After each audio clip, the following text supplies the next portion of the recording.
எங்க வீட்டுக்கு பொண்ணு பார்க்க யாரு வந்தாலும் விட மாட்டாங்க. அப்பனா எனக்கு எப்படின்னா கல்யாணம் ஆகும்? நான் என் பிறந்த ஊருக்கு வர்றதுக்கே ஆதார் ப்ரூஃப் இருக்கா, சர்டிபிகேட் இருக்கா, என்ன உன்னோட ப்ரூஃப் காட்டுன்னு சொல்றாங்க. அது எப்படி நான் என் ஊருக்கு என்னையே விட மாட்டாங்கண்ணா? ரொம்ப கஷ்டமா இருக்குண்ணா. எல்லாரும் மறைக்கிறாங்க, நாங்க இங்க இல்ல, 10 வீடு இருக்கு, 20 வீடு இருக்கு அப்படி சொல்லி. தேனி மாவட்டம் வைகை ஆறு உற்பத்தியாகும் வருசநாடு வனப்பகுதியில் கிட்டத்தட்ட 30க்கும் மேற்பட்ட கிராமங்கள்ல 3 தலைமுறைக்கும் மேலாக 5000க்கும் மேற்பட்ட மக்கள் வசித்து வர்றாங்க. இந்த சூழ்நிலையில அவர் வசிக்கக்கூடிய பகுதியை கடந்த 2011ஆம் ஆண்டு வன உயிரின சரணாலயமாக மத்திய அரசு அறிவிச்சு அதன் தொடர்ச்சியாக 2017ஆம் ஆண்டு பாதுகாக்கப்பட்ட வனப்பகுதியாக அறிவிக்கப்பட்டிருந்தது.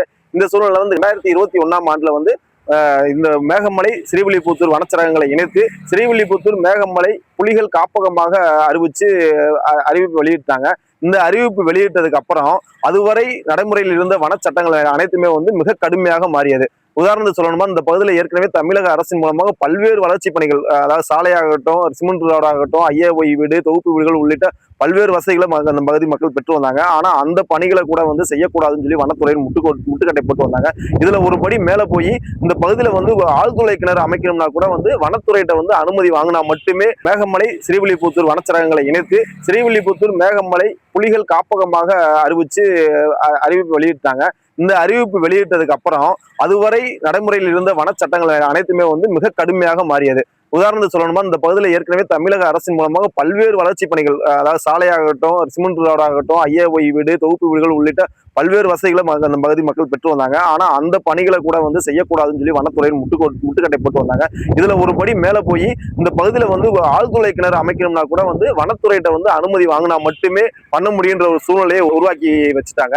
இதனால இந்த பகுதியில வாழ முடியுமா என்ற அச்சத்தோட இந்த பகுதி மலைக்கிராம மக்கள் வசிச்சு வந்தாங்க. இப்ப ஏற்கனவே அச்சத்தோட வாழ்ந்து வரும் மக்களுக்கு பேரிடி விழுகும் வகையில கடந்த சில மாதங்களுக்கு முன்பு உச்சநீதிமன்றம் ஒரு பரபரப்பான தீர்ப்பை வெளியிட்டுச்சு. அந்த தீர்ப்பின் அடிப்படையில் பாக்குறப்ப அந்த தீர்ப்புல என்ன சொல்லியிருந்தாங்கன்னா, ஸ்ரீவில்லிபுத்தூர் மேகமலை புலிகள் காப்பகத்தில் உள்ள ஆக்கிரமிப்புகளை உடனடியாக அகற்ற வேண்டும். இந்த ஆக்கிரமிப்பு அகற்றும் விவகாரத்தில் எந்தவித பாரபட்சமும் எந்தவித கருணையும் காட்டக்கூடாது.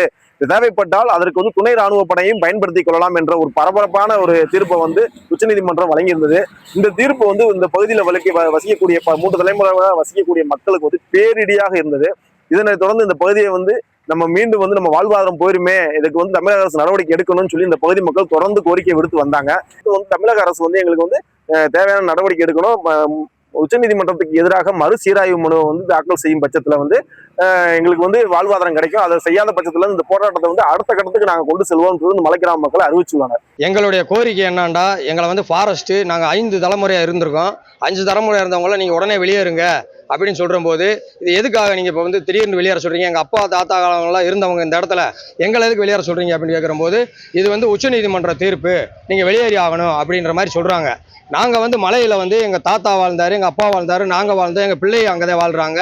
எங்களுக்கு வனத்துக்குள்ள எப்படி வாழணும், மிருகங்கள்கிட்ட எப்படி போய் அனுசரணை இருக்கணும், மிருகங்கள் எந்த மிருகங்கள் வந்தா எந்த சுமல் அடிக்கும், எந்த சுமல் அடிச்சா எந்த மிருகம் இருக்குன்றது இதன் மூலம் கொண்டு எங்களுக்கு தெரியும்.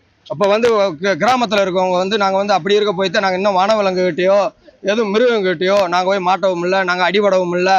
எங்களுக்கு எப்படி விலங்குகிட்ட அனுசரணையாக போகணுன்றதெல்லாம் எங்களுக்கு தெரியும்.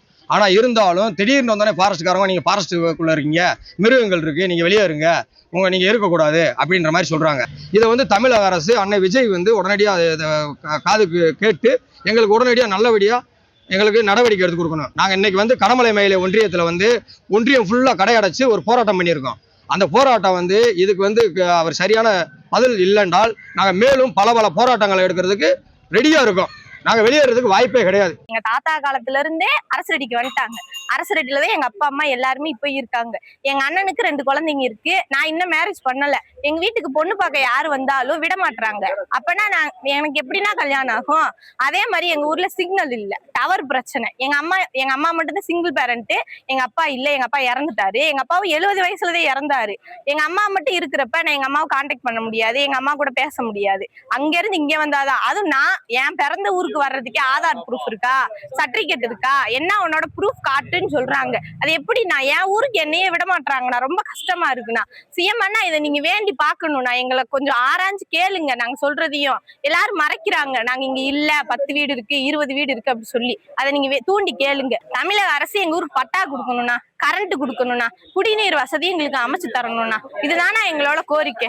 விஜய் அண்ணா கிட்ட நாங்க சொல்ல வேண்டிய விஷயம் இது மட்டும் தானா. எனக்கு அண்ணன் தம்பி யாரும் இல்லைண்ணா, விஜய் அண்ணாவை தானே நான் அண்ணனா நினைச்சு ஓட்டு போட்டேன். அண்ணன் தானே எனக்கு எல்லா உரிமையும் எங்க அண்ணன் தானே சொல்லணும். விஜய் அண்ணன் தானே என் அண்ணா, அவங்க தானே சொல்லணும்.